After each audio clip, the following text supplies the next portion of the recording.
તો જેવા બાને આવતા જોયા ને એવું તરત જ દુપટ્ટાની અંદર પૈસા છુપાવી દીધા. નહીં તો શું નકામી પાછી શનિની દ્રષ્ટિ પડત. યાર મને તો પપ્પાનું દુઃખ થઈ રહ્યું છે. બિચારા નાનપણથી બાની નફરત સાથે જીવતા આવ્યા છે, કેટલું બધું સહન કરતા આવ્યા છે.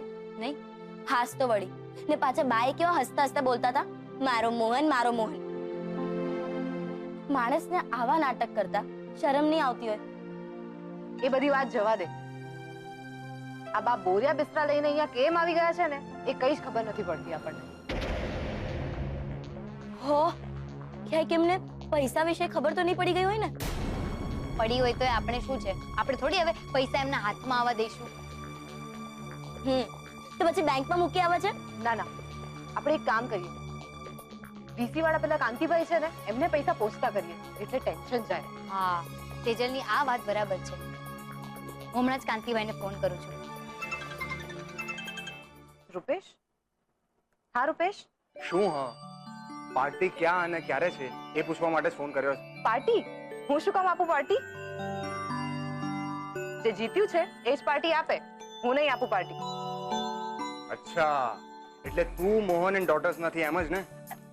અરે હેલો રૂપેશ જીજુ, આ સેજલ દીદી છે ને આજકાલ એક નંબરના કંજૂસ થઈ ગયા છે.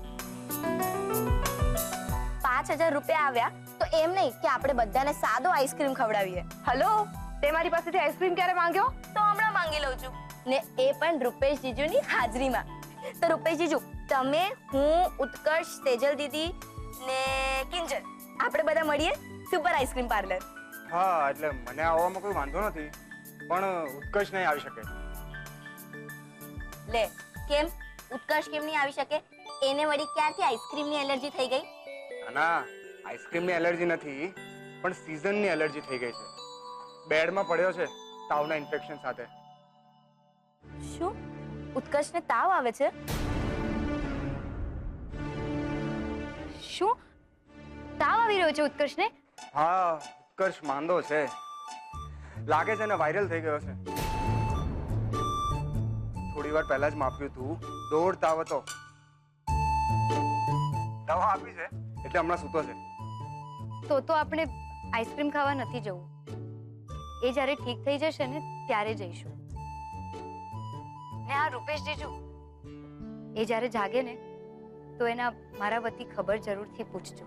ઓકે ઓકે, ચોક્કસ. હા ઠીક છે, બાય.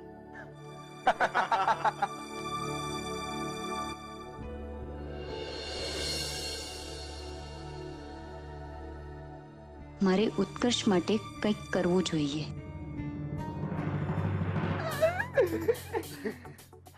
લે ભાઈ, પહોંચાડી દીધો તારી બીમારીનો રિપોર્ટ. ને કિંજલે મારી બીમારીની વાત સાંભળીને શું કહ્યું?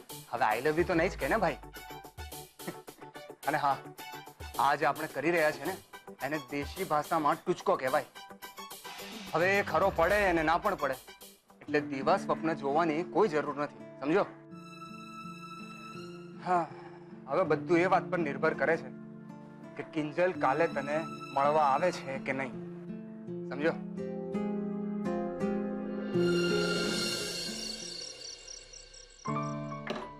ના ના, બસ દુકાનનું શટર બંધ કરી રહ્યો છું.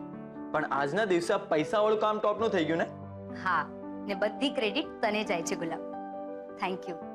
એમાં થેન્ક યુ શું કહેવાનું કિંજલબેન? પૈસા મળી ગયા ને એટલે બસ. અને હું તો કહીશ કે તમે વહેલી તકે ઓલા વીસી વાળા કાંતિભાઈને બોલાવીને પૈસા આપી દો એટલે ચિંતા નહીં. હા, ને પછી આપણી દુકાનના આપણે જ માલિક. કોઈ ચાવી લઈ ગયું દઈ ગયું ની વાત જ ન આવે. એ તો છે. મને તો એમ હતું કે આ બધા પાછળ રાહુલનું મગજ હશે, પણ બહાર નીકળશે એ તો મને સપને ખ્યાલ નહોતો. હશે, હવે છોડ ને એ બધું. બસ બાકી કાંતિભાઈ સુધી પૈસા પહોંચી જાય એટલે આ વીસી વાળી વાર્તા પૂરી. સારું. ને હા સાંભળ, કાલે છે ને હું દુકાને વહેલી આવવાની છું એટલે દુકાન પણ વહેલી ખોલી દેજે, ઠીક છે? ને હા, પાછો કઈક વસ્તુ પડવાનો અવાજ આવે ને તો પૈસા શોધવા નહીં નીકળી પડતો. શું કિંજલબેન તમે પણ? હા હા ચાલ છોડ હવે. અને હા, જલ્દીથી સૂઈ જાજે, પાછું તારે સવારે જલ્દીથી દુકાન ખોલવાની છે. ચાલ મૂકું છું. હાશ, સાહેબના પૈસા મળી ગયા. મારે આ વાત સરોજ કાકીને કરવી જોઈએ. એમને પણ તો પૈસાની કેટલી ચિંતા હતી ને. શું કરું? હા, એક કામ કરું છું. બા તો એમ પણ સાહેબના ઘરે છે, તો સરોજ કાકીના વાત કહી આવું છું.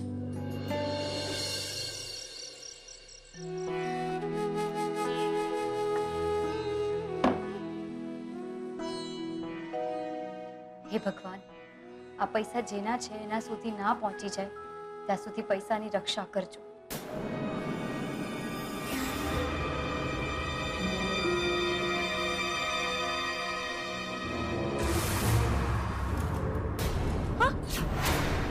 બા તમે ક્યારે આવ્યા? એટલે કે ખબર જ નહીં પડી.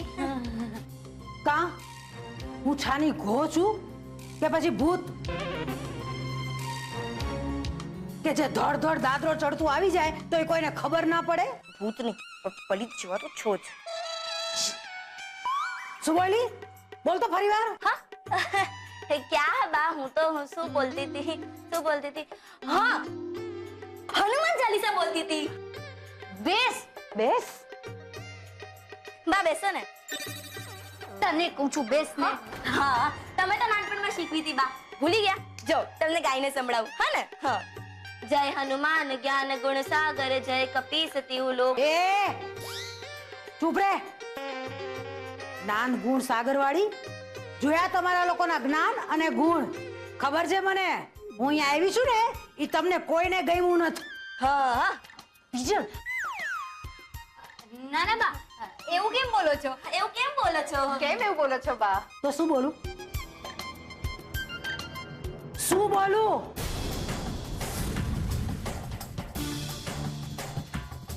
કો મને કે શું બોલું? મીરા વહુએ મારી બેગ રૂમમાં મુકાવડાવી દીધી અને તમે લોકોએ મારી પથારી નીચે હોલમાં. કા રસ્તામાં પડી છું? કેવી વાત કરો છો બા?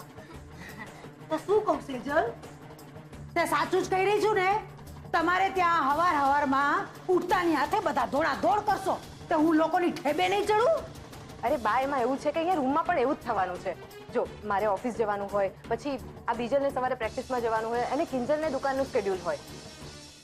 ને બા તમે આ ઉંમરમાં ક્યાં આમ દાદરા ચડીને આવશો? થાકી જવાય ને. અરે ગાંડી, આટલા નરમ ગાદલામાં થાકી ગયા હોય ને કોઈ હંધોય થાક ઉતરી જાય. મને ફાવશે અહીંયા. બા તો એક કામ કરો ને, હું નીચે હોલમાં સુઈ જાઉં છું અને તમે અહીંયા સુઈ જાઓ. ના ના.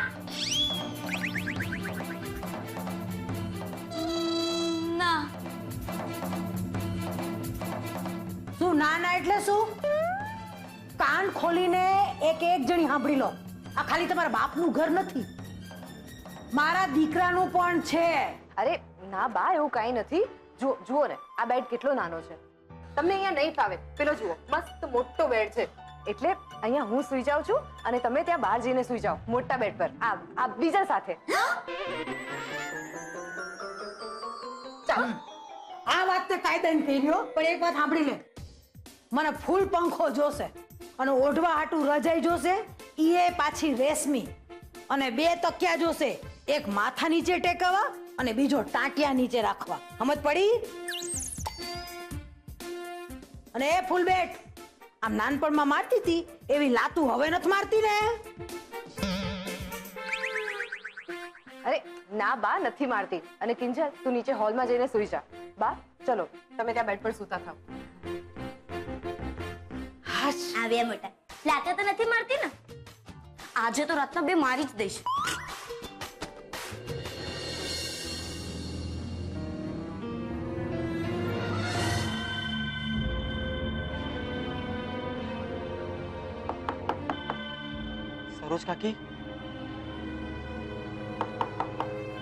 સરોજ કાકી, હું ગુલાબ.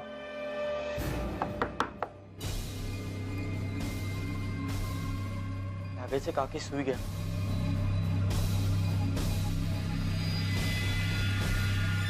ગુલાબ,